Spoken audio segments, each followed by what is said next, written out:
and gentlemen, you know, I see wrestling as almost a dying art because people who run in the business tend to forget that how the old golden age of wrestling really could actually make things work this day and age. But since a lot of companies don't really care that much, particularly like the WWE, it feels like a dying art. But this show made me feel nostalgic. It made me feel really good. It made me feel happy to see content. Ladies and gentlemen, matches is important. We need wrestling matches. But to go with the matches, you need character development. You need sometimes storylines to make the characters progress. I've heard so many people saying you must have good matches or mean nothing. You have to have a balance of matches, character development, and content for all of it to tie together. And this show gave me that. Now I know there's only 4 matches. I'm alright with that because we needed more for this show. And this is the first thing I'm going to talk about. This is the end of the show. The Wolves versus the Hardys. Broken Hardys. Yes! How does he do that? Not get his throat hurting. Oh. But anyway. Did I enjoy the segment of the Wolves, Eddie Edwards and Davey Richards beforehand? Yes, I did. It felt like a good setup for this match. The match I felt was, was it the best match of the night? No, it was the second best match of the night. But still, it was a good match. And Davey Richards, I had to think about this. How many different moves did he pull off that I have not seen in a while? He put up several very good moves.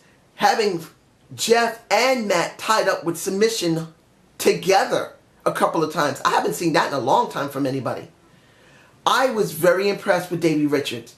Since he had been working with Hart Legacy Wrestling, the problem I have is this. They're putting the emphasis on him being out hurt. But we know he was working at Hart Legacy Wrestling. And it would have been a nice little thing that TNA could have done because they do recognize WWE. It would have been nice if they recognized Hart Legacy Wrestling. Unless I'm wrong, that he has been working with them on and off for a little while.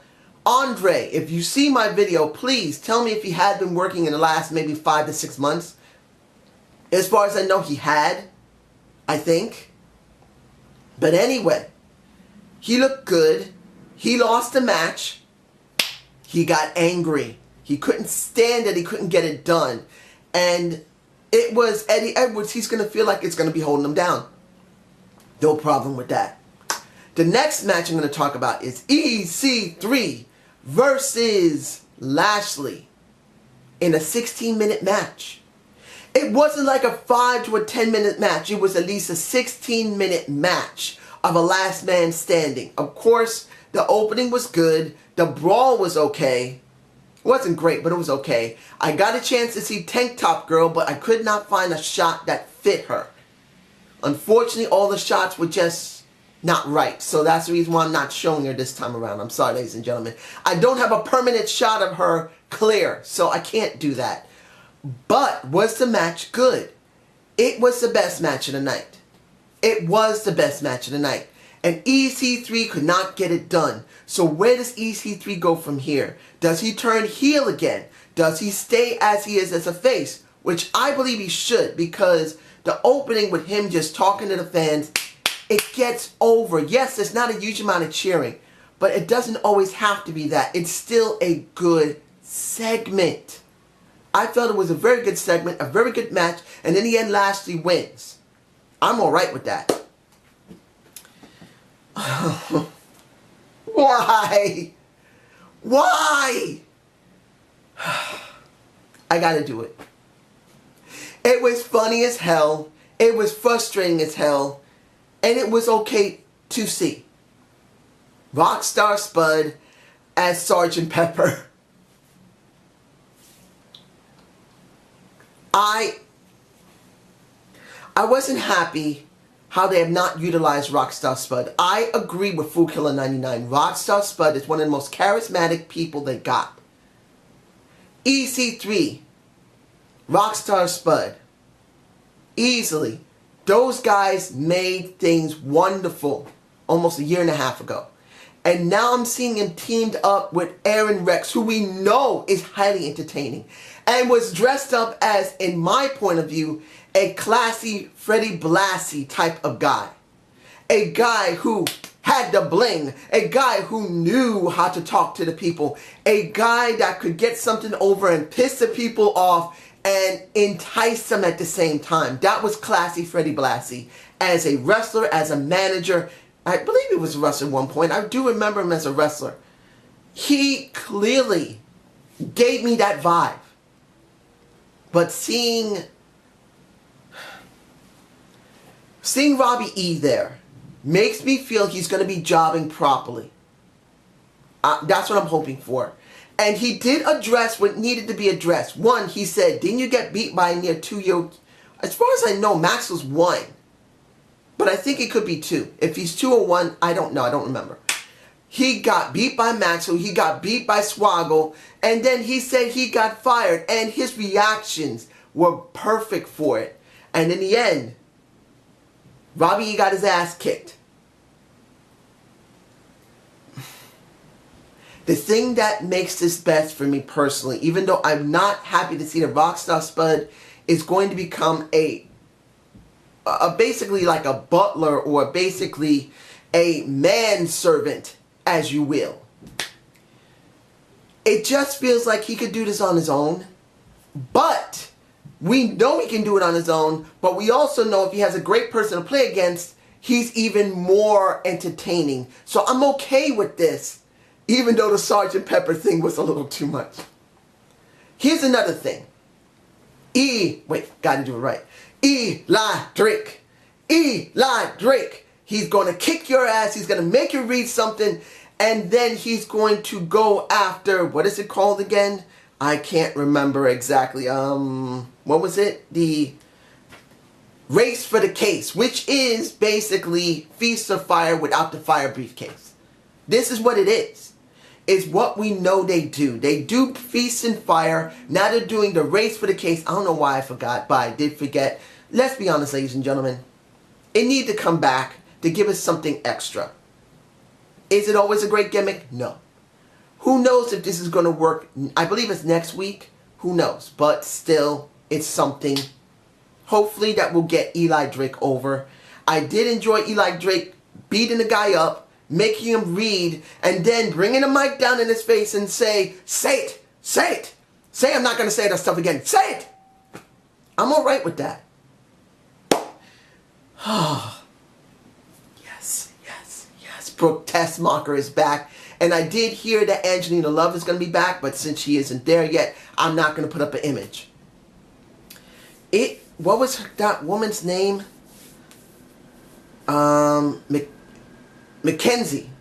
Sorry, I've never really watched her or paid attention to her because I don't look at TNA's website often or the YouTube channel because there's nothing there but videos. And I have seen Mackenzie a couple of times. She's a gorgeous woman, and she's not that bad as an interviewer.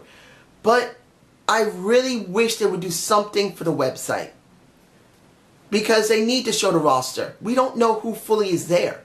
But anyway, just going away from this, did I enjoy Brooke's little interview? Yes, I did. She said simply, I went to have a kid. My man and I have a kid. I want to be the best wrestler I can be. And I'm back full time. I'm alright with that. And then she says, me and my running mate, well, we know Angelina Love, will be here soon. I'm just happy to see that. And I did see Andre Corbell. I'm sorry, Andre. I always botch people's names. I'm just bad at names. Andre, who I might actually throw an image of on my side right here. He deserves, because I do respect him very much. He said it clearly that the women are coming back because Dixie Carter is not there as the pushing force behind it. And I'm happy about that. You can see the show is different. You can feel in the show, like I did say that DCC was going to go away from the Titantron and then talk. And they did. But you know what? Even though I'd rather see the Titantron with the voice, it's understandable in this respect. They did talk very well. They had focus, particularly with Bram. Bram is the one who made this focus happen because he's the one that made Decay had the feud with them, because it was about the Rosemary fucking him over. I'm still not fully interested in Kingston, but he is a background character. And we do have James Storm leading it, and he can lead a good faction. Was the match they had good? It was okay. There was no winner. You could say that's kind of like a cop-out. There should be a winner. But counting on this, if they do something like they did with the Broken Brothers, Matt and Jeff, and do something outside of the Impact Zone similar to it, I would understand why they did this. That's what I'm hoping for. Mike and Sutter. Mike Bennett versus Braxton Sutter. This is still building between Allie going to Maria. This is going to happen. That match will eventually happen. Having the men deal with each other, well, Allie doesn't really say that's her man, but wink, wink, we know it has to be. In the end, am I alright with how the ending of the match? Yes, I was. It was the weakest match of the entire show. Let's be honest, it was. The third one was Decay versus DCC. It wasn't a bad match, but I really want to say this, that Mike looked sloppy. Braxton wasn't too bad. But that's not the point. The point is that it's pushing the story between Allie and Maria, and I'm alright with that. Let me see if I'm forgetting anything else. I have to make sure, because I don't like forgetting anything, ladies and gentlemen. Oh, I don't know what they're going to do to Allie next week. I believe they will. The way Maria was talking, it just adds to it. But I'm okay with that. Finally, the thing we got to talk about. A Monsters Ball we want. I think I'll use that as the title. Rosemary. Oh my darling Rosemary. You just know how to make a segment work. She is one of the best talkers in the company. EC3. Her. And well, you can say Damien's alright, but it's got to be Eli Drake. Those three are the best talkers in the company. Eli Drake, EC3, and Rosemary are the best talkers they got. I don't care. Yeah, you can have your own favorites, but those three know how to do it. And then you get the Jade coming out. And they do a little bit of Rooster Teeth there. A little bit of Rooster Teeth was covered. Red versus Blue. If you've never seen it, go to Rooster Teeth's YouTube channel and look at how they did Halo. Now, admittedly, I have not watched it myself much. I saw a couple of episodes. I've been pretty busy, so I don't always have the time to look. But hearing them do Blue and Red was actually a little bit of pop culture. A little bit of, no, not pop culture, lowbrow, because not many people know about Rooster Teeth and Red versus Blue. So I think it actually makes sense. I'm really happy to see that they're going to do a Monsters Ball match. Kind of taking a little bit what happened with the Charlotte and with the Sasha Banks, who I think will probably go to TNA eventually, because I just don't see anything good for her. Unless they're going to give her something better than jobbing on pay-per-views and sometimes winning on Raw, she's got to leave. But this is just my point of view on that. But still, the talk was good. Jade looked gorgeous. She's a gorgeous woman. Rosemary looked menacing and gorgeous. And they're going to have the Monsters Ball with DK. DK. DK. And then the thing I like the most is she's looking at... I gotta put it dead in my face. She is looking at the Jade. I love that bit. This was a very content-heavy show. If you didn't like the content being so heavy and so little matches, I can understand it. But let's be honest. When have you seen TNA in the last 6 months, before 6 months ago, actually have strong, good content? You don't. Now, this isn't perfect, but it is something I'm very happy to see.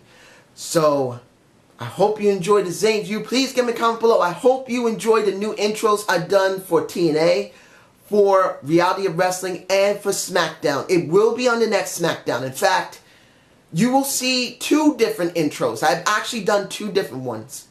And I kept the music on the alternate for my original SmackDown and the new one. You'll see them. I hope you liked them. Have a good day. Have a good night.